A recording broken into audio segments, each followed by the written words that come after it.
Good morning. My name is Lefteris. I come from the island of Crete in Greece in the first NetUK event, and I'm very happy to present in front of you today.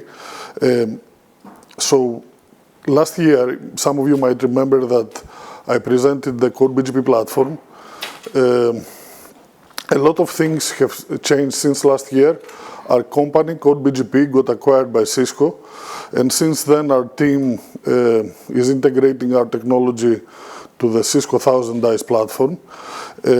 Today I'm going to talk to you about how we built our BGP monitoring infrastructure, and also how we use this infrastructure to detect some events, routing security events, that I have not presented some of them yet.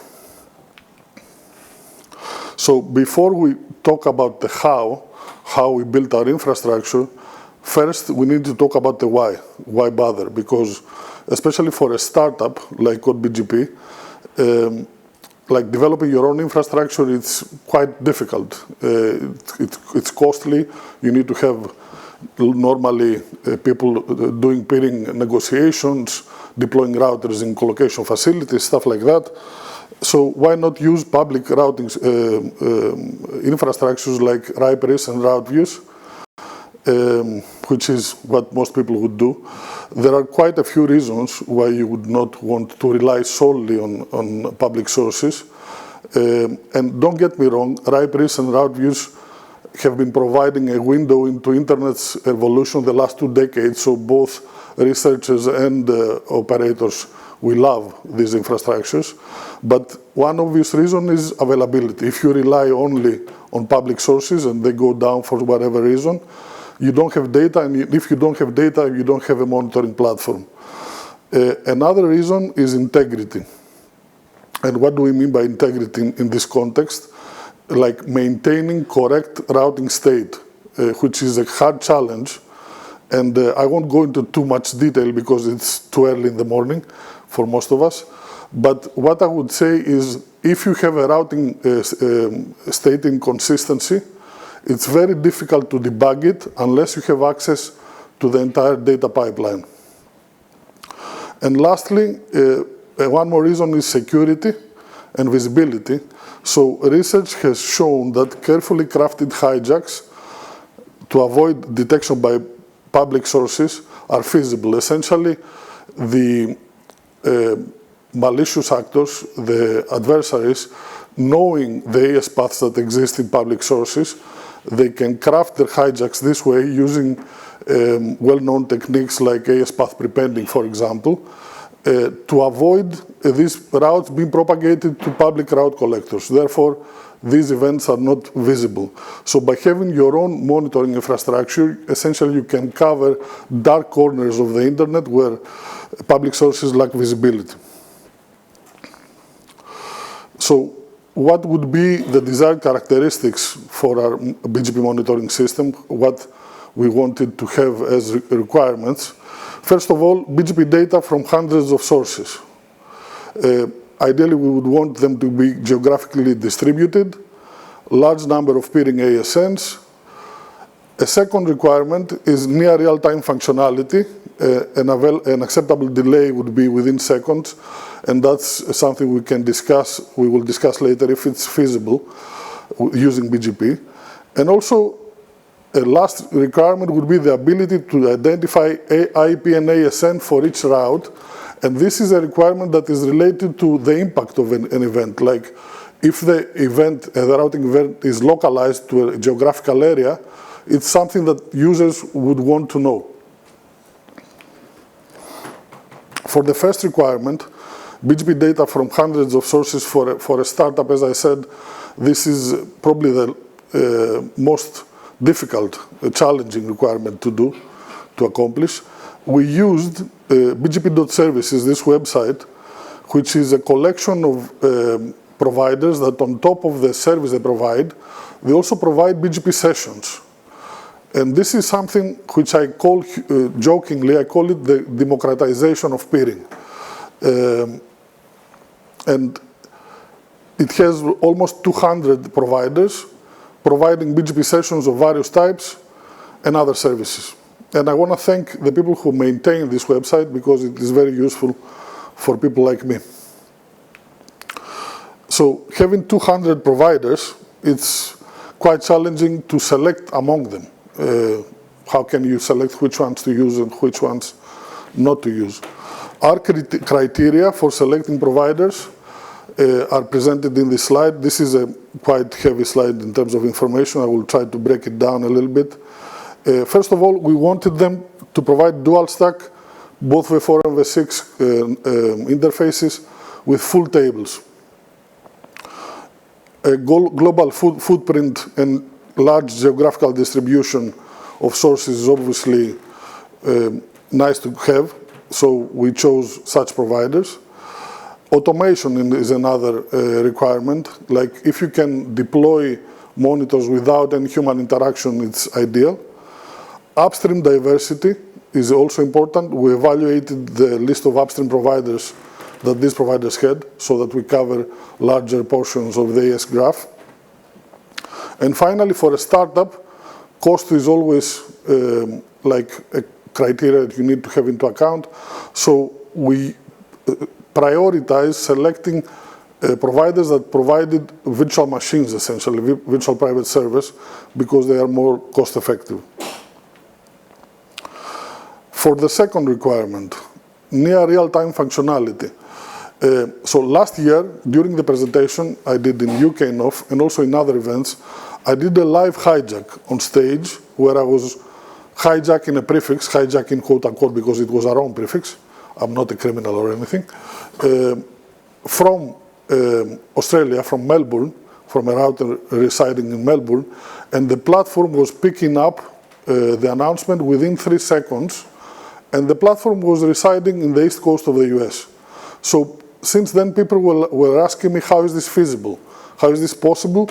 Taking into account the minimum route advertisement interval, MRAI, which is essentially the way for BGP to rate limit routing updates.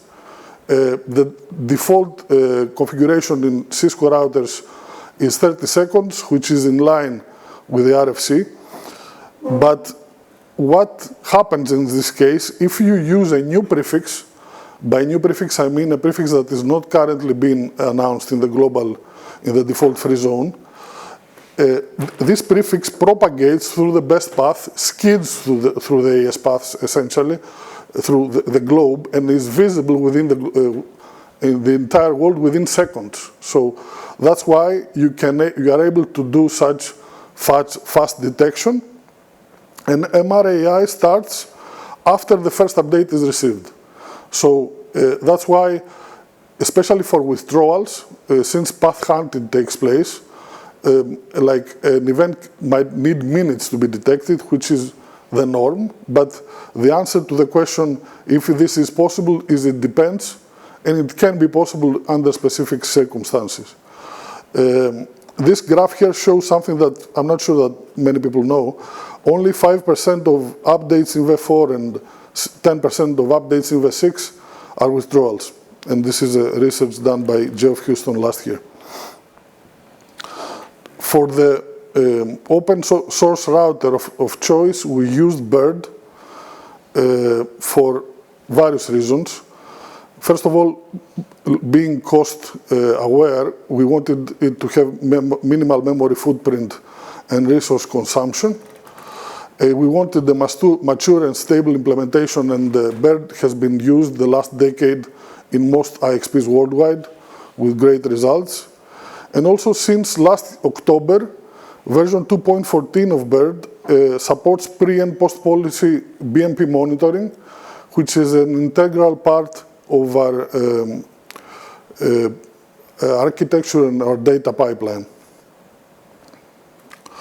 And the third requirement, identify router IP and ASN for announcements and withdrawals, is easily satisfied essentially by using eBGP. If you create an eBGP session between the monitor and the route collectors, the router by default changes the next hop attribute to its own address when forwarding a route. So this is essentially easy to do. You collect the routes in route collectors, and then you propagate, you export the data to the rest of the pipeline using the BMP protocol.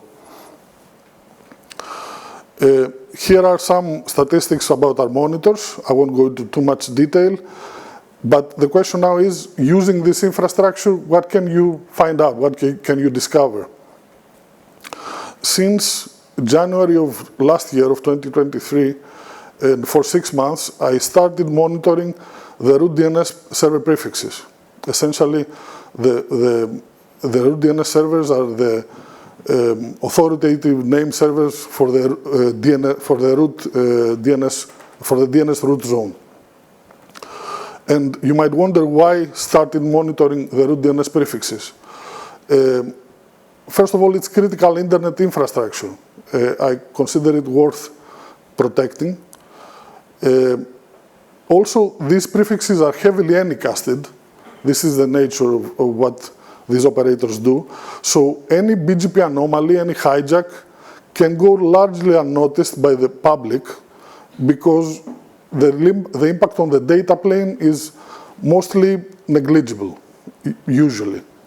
So I had the hunch that I would be able to see interesting events taking place by monitoring these prefixes. And also it's easy to create rules for these prefixes. Since one AES is announcing one prefix, it's easy to create a rule and say that if you see any other updates containing this another AES's origin, alarm me. So I started, as I said, on January 15 of 2023, and the first event I detected was AES 24028, appeared as origin of the V6 prefix of the Internet Systems Consortium of FROOT. And I'm not sure if it's visible, but the propagation of this announcement was limited only to one monitor due to the fact that this prefix is covered by ROA. Second event, February 27, 2023. AES 17639 appeared as origin of the V6 prefix of NASA, of EROOT. And what is interesting is that at the same day, the same time, the same moment, the same AES also announced appeared as origin of the V6 prefix of the Internet Systems Consortium. This AES has been involved in routing security events multiple times. People who work on this stuff are aware of this AES, being present in such events.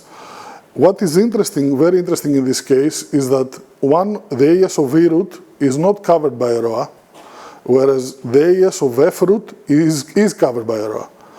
Therefore, you could see in real time, essentially in a quote-unquote experiment on the real internet, the difference between a hijack taking place on a non-covered prefix and against a covered prefix. So the blast radius of the event when it comes to EROOT was 5 times larger compared to FROOT. So it's easy to understand how important it is for people to create the ROAs. And lastly, not lastly, I have 2 more. On April 28, 2023, AES 137661 appeared as origin of the V4 prefix of ICANN. So this event was also interesting. So I will try to explain what happened. So AES 137661 is announcing the V4 prefix of ICANN. It is being picked up by AES 9829, which prepends the prefix 7 times, and then propagates it to BART, which BART then announces all this prefix to all their public peering points. I was able to discover that using PeeringDB and going to the looking glasses of all the IXPs that BART is peering with, and I could see the announcement there. The thing is that because of the long AES path, the visibility of this announcement was very limited. Like, it was not being picked up most of the duration of the event, which lasted two months. it was not being picked up by RIPRIS.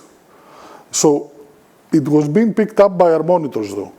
That's why I was mentioning before, having your own monitoring infrastructure, you can cover dark corners of the internet. This is an example. So it's beyond research. These things are taking place on the real internet. I have written a blog post about it if you want to know more about this event. And lastly, on June 12, AS201333 appeared as origin for the V4 prefix of RIPE NCC of KRoot.